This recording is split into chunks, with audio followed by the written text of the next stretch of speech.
was one of the most, I learned, another one of those people, I learned more about life from him than anything, because he was probably one of the calmest, most, per, somebody that really enjoyed life like I'd never seen anybody. It was interesting. Every time he would take a bite of food, you could see his eyes go blank and he would taste everything.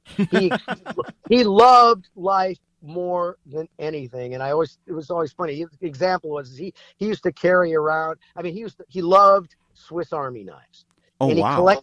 he collected Swiss Army knives from all over the world, right? And Hmm. he would like, we'd be in place, he'd find a cool Swiss Army knife, and I'd look over at him. I'd be in the dressing room, and I'd see John sitting there over in the corner, and he'd be touching and holding that Swiss Army knife, opening it up, looking at every little piece, mechanism. He was so into everything he did. I mean, he loved life like nobody I'd ever seen before, as far as really loving and experiencing everything, right? I mean, he had fine cars. He loved Italian clothes, but this is a guy that loved it. It wasn't about having it because he was, it was an ego trip. It was more about just he enjoyed the finer things of life at a level that I've never seen. So I learned a lot from John. I mean, that's for me, all these tours have just been real educational experiences. But, Supertramp, unbelievable band. I mean, we were selling out stadiums all over the world, and it was a really fun ride, and great music too. Very unique. Yes, that's right. And of course, I could think of the logical song when he talks about those Swiss Army knives and we enjoys food. Breakfast in America just takes on a different meaning. It's like I can picture that right now. So, Oh yeah, oh yeah. yeah. We did a tour one year where it was a promotional tour for the new album. And so we just went over to Europe. It was like, I forget, I think it was 6 weeks or something. We were going around mostly just doing what do you call those? Promotional kind of shows. We weren't touring. We were just doing promotional radio, television, that kind of stuff, promoting the album. But so every night the record company would take us out to dinner, and because these guys, John's a major gourmet, we would have incredible dinners every night with the top chef wherever we were. And I can remember just all of it. I'd look over at John, and he would get the menu, and the chef would sign the menu, and it was just this, I learned, like I said, these quality things. He loved quality at a level, and I used to always laugh because he would just. I'm telling you, you talk about a guy that would go blank when he'd take a bite of food, because the only thing that mattered to him in that very moment was the taste of that food. So watching that was just like, okay, there is more to this life. Stop and smell the roses, right? That's his motto. There you go. And I mean, that stuff is really making me hungry right now. So I have to probably just go to dinner with him after I get done with you. Oh yeah, So, yeah. yeah, yeah, yeah. Oh, my goodness. And of course, you also have played with a number of musicians as well, too. You also recorded with David Cassidy, Gorky Park, David Lee Roth, Jane's Addiction, and many more. You can also tell us about some of the great people you also did some side gigs with. Oh, I mean, I've been lucky enough to play with, everybody from Chuck Berry, James Brown. That was a trip. Playing with James Brown was really interesting. That because, he's one of my all-time heroes. And so I got to actually play sort of the Maceo thing with that band, and that was incredible. And let me see, gosh, I played with Mick Fleetwood, who I think I played in his band called what was it? The Zoo, Mick Fleetwood Zoo. And that was an incredible band. Mick's one of the great straight eighth drummers, for all those drummers out there. That guy could play straight eighths like nobody else with a feel. So I played with him, great drummers, Jim Keltner, obviously Jeff Pocaro, one of my all-time heroes, drummers. Gosh, it goes through the years. I played with everybody from Neil Diamond to, gosh, I can't even, I don't know. I've just played with a lot of folks through the years. You kind of have to look at the list. That kind of goes a little blur now after all these folks I've played with through all these times. But yeah, incredible time. Toured the world many times. Seals and Croft I was with for quite a few years. That was fascinating. That was one of the first big tours that I did back in that was in the 70s. Mm-hmm. And they were fascinating. That was an incredible band. I've just been really fortunate to play with some of the best players on the planet. And I'm playing with some right now. And actually, you talk about my CEO of Ignited Network. Well, I've actually now, my partner's taken that role in Ignited, and I've now started Think Experience. Nice. Think Experience is an immersive entertainment company and we're actually playing right now. Our first Think experience is an experience called Think Floyd experience called Beyond the Wall. Think And Floyd, I like that. Think Floyd, and we're doing it in a 360-degree immersive dome in downtown Los Angeles. So it's like listening to Pink Floyd in a shared virtual reality experience, and it's mind-boggling. And so Think is the company that I'm really focused on the live side of this and kind of tying it into the Ignited network. But we're actually building these shows, and the band is incredible. It's Steve Perkins from Jane's Addiction, Kenny Olson from Kid Rock, who started Kid Rock's band with him. Been on all those records. Norwood Fisher, one of the founders of Fishbone, and a whole series of other, Roberta, who was out with us on Pink Floyd, Roberta Friedman.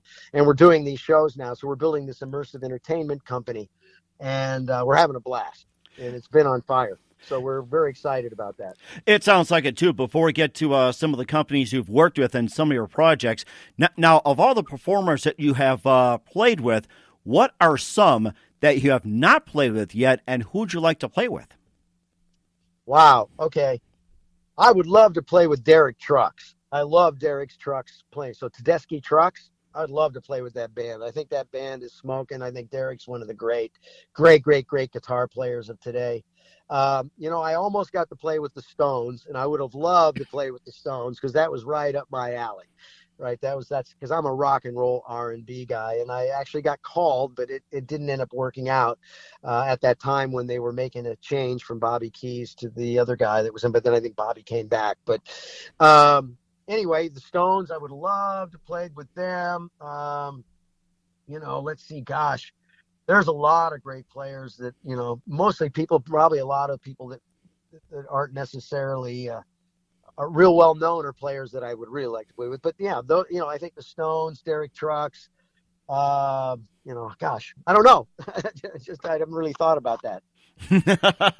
It sounds like you have a wealth of knowledge, and then when someone comes to you and just say, "Oh, I want to play with you," but you look at some of your companies you've started up and you moved on and everything else, and some of your most interesting projects. And a reminder, listen to the Mike Wagner Show at the MikeWagnerShow.com, powered by Sonic Web Studios. Visit online at SonicWebStudios.com for all your needs.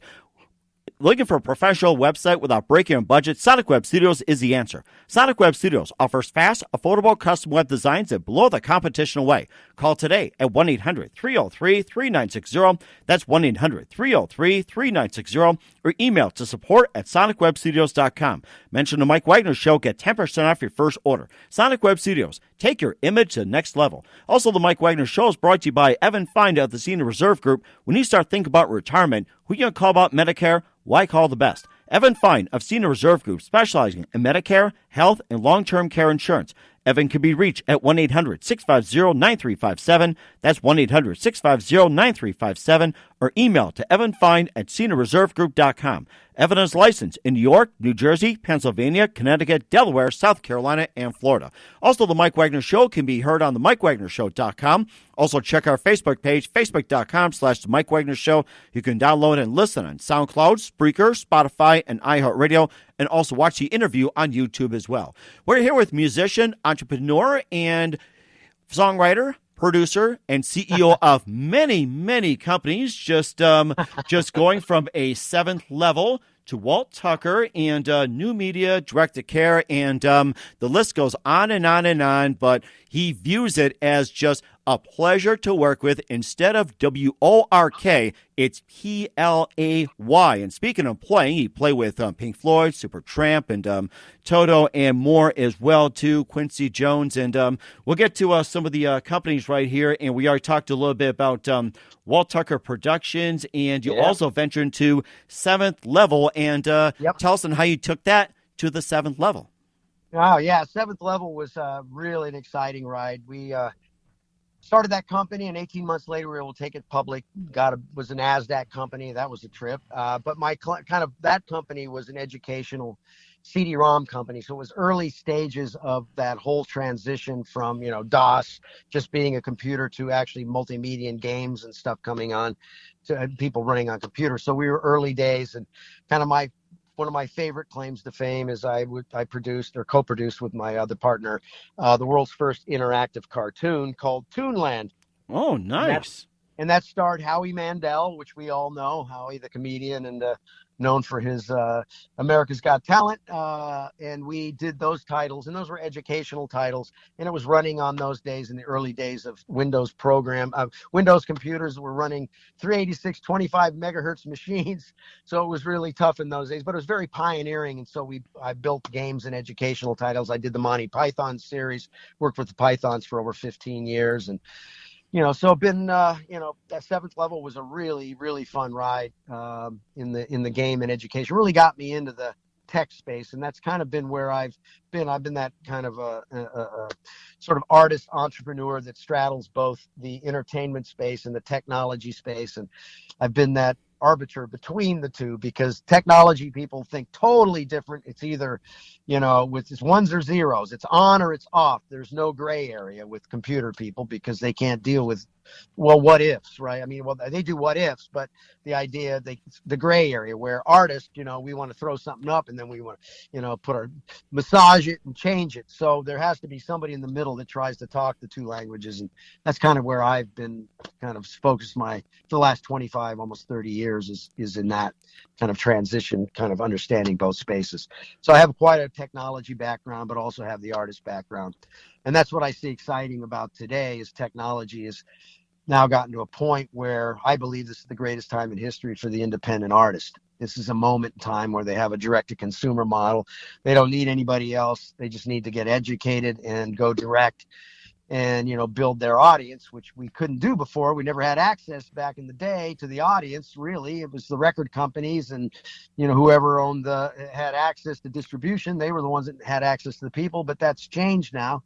So I'm just very excited about how technology, entertainment, and everything comes together. And we're now at this next level where we're moving into, you can't sell music anymore. There's no way to sell it for the artist. So what do you sell? You sell the relationship and you sell the experience. So that's why I think Experience was born, is to okay, how do we create new business models for artists, and where's the money, and how do I take advantage of what's going on instead of kind of crying about the changes? Because you have to adapt. You either adapt or you die. That's just the game right now. But it's very encouraging for artists. And even though with all the tragic things that everybody says happened to the industry, it's changed dramatically for record labels and, management and everybody else. But that's where you have to stay, educated and make sure you're on top of this stuff every day. So artists have to really think like a startup business now, and not think like an artist that wants to just go, smoke fatties and write songs all day. Right? That is amazing. It's amazing how you can just segue or mesh or create a fusion of technology into being an artist. And I somehow feel like that relating to myself, it's like, just having a studio myself and being creative. It's like I just feel what you're talking about. And that's a very, very serious encouragement. And I mean, I see people out there nowadays, but you are so right. It's like instead of relying on record companies to sell for you, I mean, you just build yourself a studio, get yourself a computer, learn programming, learn how things work, you play, you mesh, and then you go out and, just cater and be very creative. I mean, that is just fantastic. I mean, you're just very cutting edge. I'll tell you that. Well, again, it goes back to this model that a guy, Kevin Kelly, back from Wired Magazine years ago, came up with the concept called 1,000 true fans. And a true fan is somebody that will spend $100 a year on you. Uh-huh. If I have 1,000 of those people, there's my first $100,000 in revenue.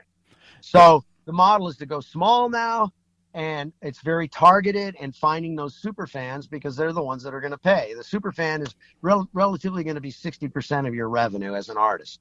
So if you've got 100,000 followers, your super fans are going to be 1% to 2% of that entire audience. And those are the people you need to cater to. So we now have the ability to reach out to those people, build those relationships, and create a relationship and sell things and get them behind your career. So it is a great time. It's not, if you're going to try to play the traditional model, it's horrible, because streaming is the new game, and you can't really make any money on streaming unless you've got millions and millions and millions and millions and millions of streams is where there's any money. But we know that, roughly 2%, almost two. I read a whole article about Spotify. Only 2% of the people on the entire Spotify platform reach 1 million plays. So that means 98% of the market ain't even making $5,000.